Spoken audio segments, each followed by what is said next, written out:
used to fuel a genocide against my people. It's not anti-Semitic to say that I don't believe that hundreds of thousands of Palestinians, that millions of Palestinians should be displaced, should be killed, should be bombed, should be not given access to food and water like we've seen in Gaza for the last 11 days. They've been under even stricter blockade, not allowing electricity in. During the month of Ramadan, people are continuously But that starving. is not why he's so being... there's nothing anti-Semitic. That is not why he's being being threatened with deportation. I mean, my question for you would be, Nardeen, I've asked you this before, and I'm interested if you've got the same answer or not, but I mean, do you personally, right now, do you support Hamas? What's going on, everybody? Welcome back to the circus where the infamous "Do you support Hamas?" question is hurled like a wrecking ball at a porcelain teapot party. Here, Piers, the master of misdirection, traps Nadine with a simple yes or no smear that sweeps 75 years of messy geopolitical chaos under the rug. Picture asking someone caught in a blaze inferno if they back the fire. Utterly absurd, right? This contrived query isn't about celebrating militant antics. It's a performative morality test that reduces a long, brutal history of occupation, land grab, and devastating blockades. Buckle up, because we're about to tear apart the shallow, context-free hot take with a healthy dose of irrelevant truth, and trust me, you don't want to miss the explosive ending. Let's jump in. I don't condemn and I don't tell people who are living under occupation, living under genocide, how they can resist But do you their support occupation.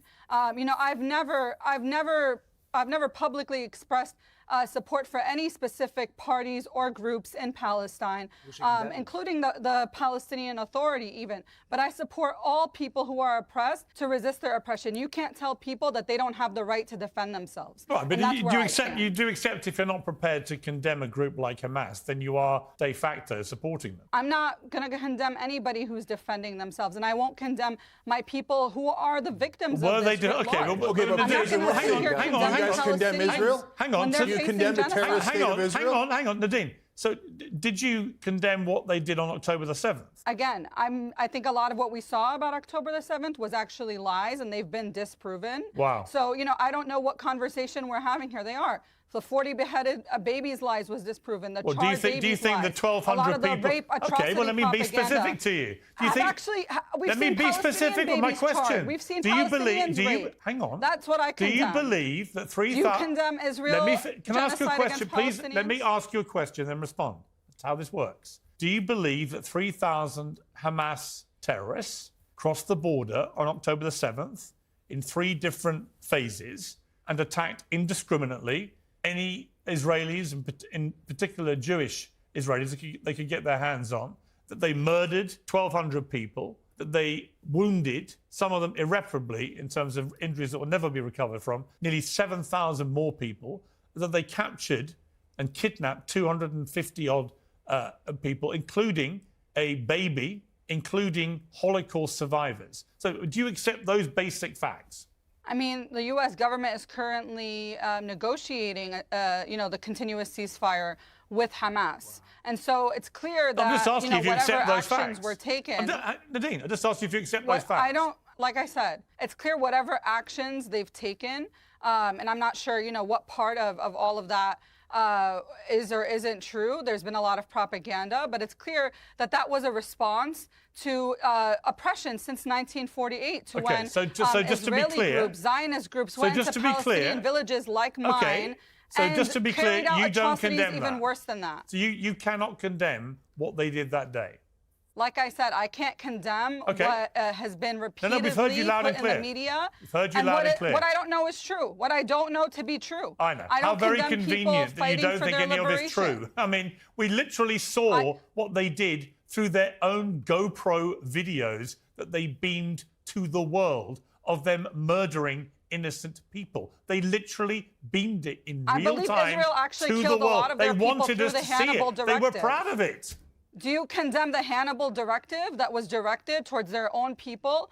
If Israel cared about their hostages so much, why do they continuously bomb Gaza while they're there? Right, Winston, I believe a lot of what we saw on October 7th actually came from the Israeli side. Okay, Winston, the Hannibal Directive is a perfectly valid point, that it does appear that certain leaders on the Israeli side are now conceding there was a Hannibal Directive, which is that they would basically stop their own people from being kidnapped, and if it meant taking their lives in that eventuality, that would have to happen. And there is some evidence that may have happened with some of the people who were killed. So let's be clear. right? I try and be very fair-minded about this. I go where the facts take us. The 40 beheaded babies turned out not to be true. It was stated as fact by an Israeli member of the Israeli forces. It turned out to be untrue. It is true, however, that some people were beheaded. It is true that babies were kidnapped. So these things are all a question of scale. I am very happy to condemn all of it because it was all a despicable act of terrorism. Winston, when you hear someone like Nardeen, who is defending this guy's right to be in America, when you see her so, in my opinion, people can have their own view about the way she's responded, but so glibly brush off what Hamas did that day. This has always been my problem with this debate. If you just cannot find it in yourself, Cenk, if I asked him, would condemn what happened that day because he has done repeatedly. And then you can have a rational conversation. If you can't condemn it and you put it all down as some form of resistance or opposition, you lose me. Winston. Yeah, I mean, I don't know really what to respond to that. It's clear what happened on October 7th. And from what little research I've done into Nardeen's work, she seems to have supported what happened on October. It's not that she's not even condemning. You know, there's not just one day in the world, right? I mean, so you guys keep talking about October 7th.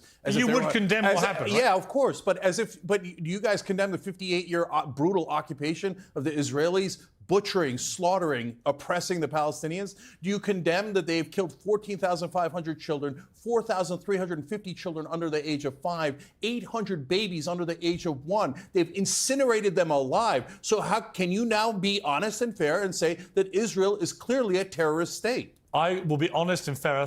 I think that Israel's right to self-defense has now gone too far.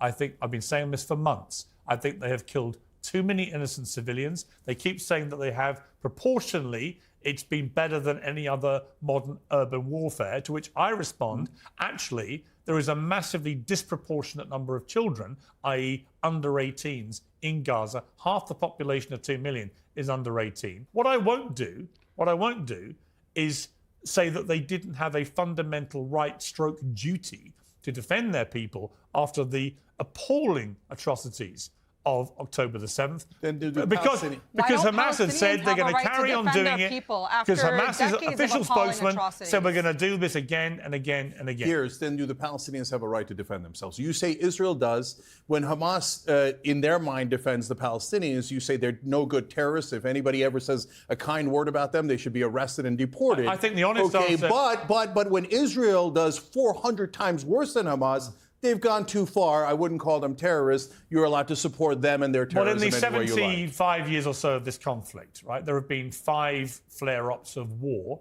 that people accept were flare-ups of war. It would be hard to argue they haven't all been orchestrated by the Palestinian side. Would you accept that?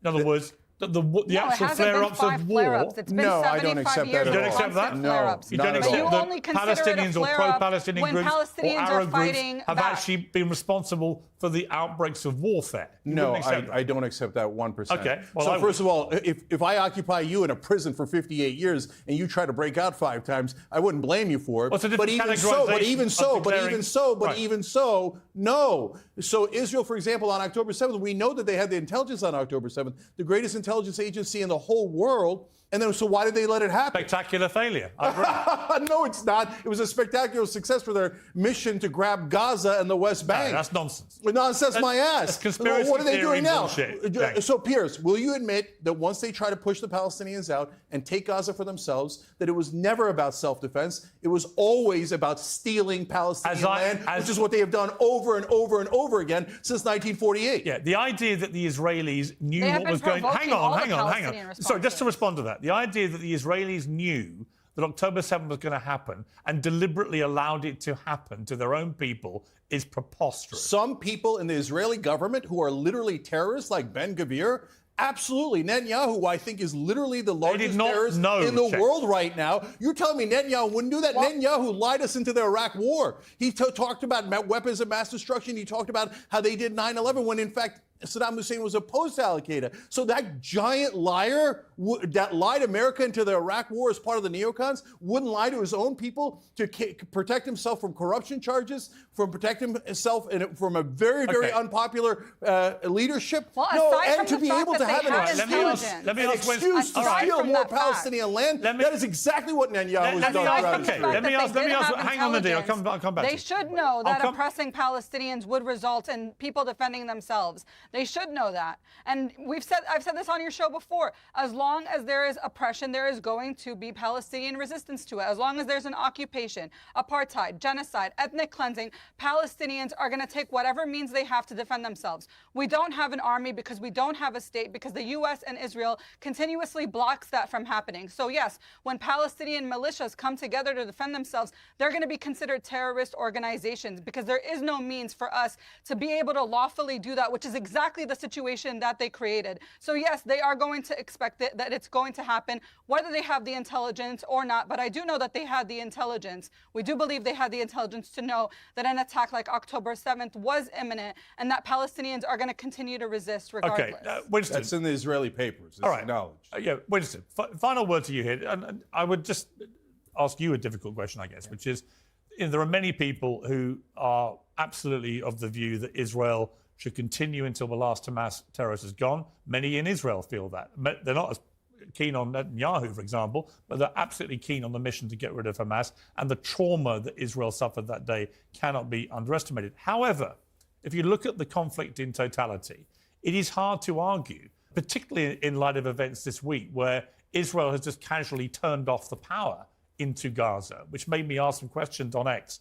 Well, hang on, who gives them the right to have that right to turn the power on and off into Gaza? And it turns out that they control more than 50% of all the electricity that Gaza has and turned off 90% of that almost immediately after October the 7th. So you've got these, look, there are guilty Hamas terrorists there. There are also many, many hundreds of thousands of perfectly innocent, particularly children, living there who have had almost no power now, are now getting no fuel coming in.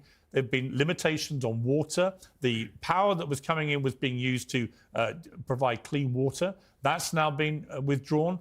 None of this strikes me as being a reasonable thing for Israel to be doing now. Does it you? Okay, so I think to understand the electricity thing, there's a bit of background needs to be understood. Firstly, why is it that Gaza doesn't have more power plants? One of the reasons is that they have spent many billions of their donations building up a vast terror network. That is true. Yeah, and their own military. Another question is, why is it that Egypt aren't supplying electricity to Gaza? The reason is even Egypt themselves recognize Hamas as a Muslim Brotherhood affiliated organization, and they are incredibly wary of that organization. Then, as well as understanding that, you've got to understand the ceasefire negotiations that have broken down. So Winston, do you accept any criticism of what Israel is doing now? I think that they are back in conflict because ceasefire has failed. Both sides. Now, look, if you go into why the ceasefire has failed, Israel. There's arguments on both sides. Israel obviously only got 22 of the promised 33 hostages.